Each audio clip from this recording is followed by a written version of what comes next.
यति चाहिए आउँछ मैले यति मोटा एकदम डगर टिक्रा आउँछ जार हुन्न चाहिँ हेर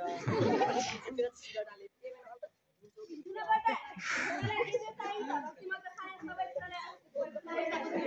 त्यो छोडेर के मंगाइन जब ये जात्रा जा भेट्छ तेरो काम गर्नु के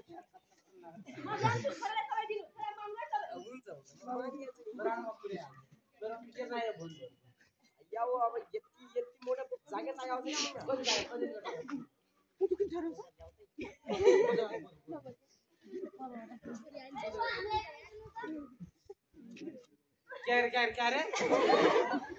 क्या पैसा चाहियो तिमीहरुलाई कति भर्खर किन आएर तिमीहरुलाई चालानी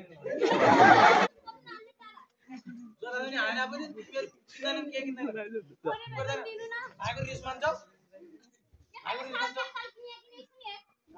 छोरो पनि छोरो तिमीहरुले आएर जाने अर्का गर्दाको लागि के चाहिदैन कपडा सबरा हैन छोरा किन यस्तो बार्की गरेर बसेको त यहाँ एकदम च्या खाने खाइदिने यहाँ कोला खाइयो हैन तिमीहरुले गर्दा भाइलाई सुनाइ ढिलो हुन्छ के गरेको भाइसँग तिमीहरुले हे त्यसमा हामीले के गरेछ न हामीले कपडा किन्दिने भने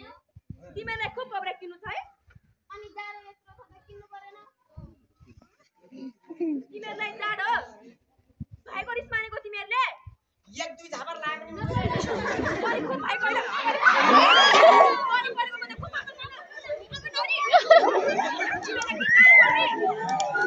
हुन्छ त्यो पैसा अब भित्र गइ छैन तिमी जाने त है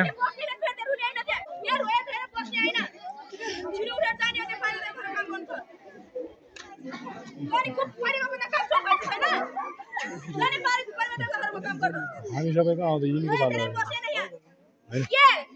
पछाडि हो क्या यिनले भनिसक्नु सोधे है राम्रो छ है हो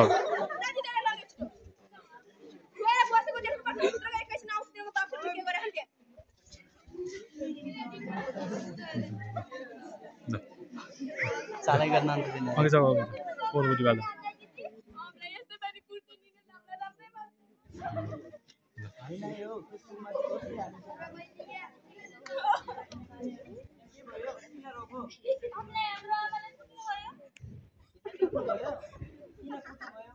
यहाँ आउनुहोस् त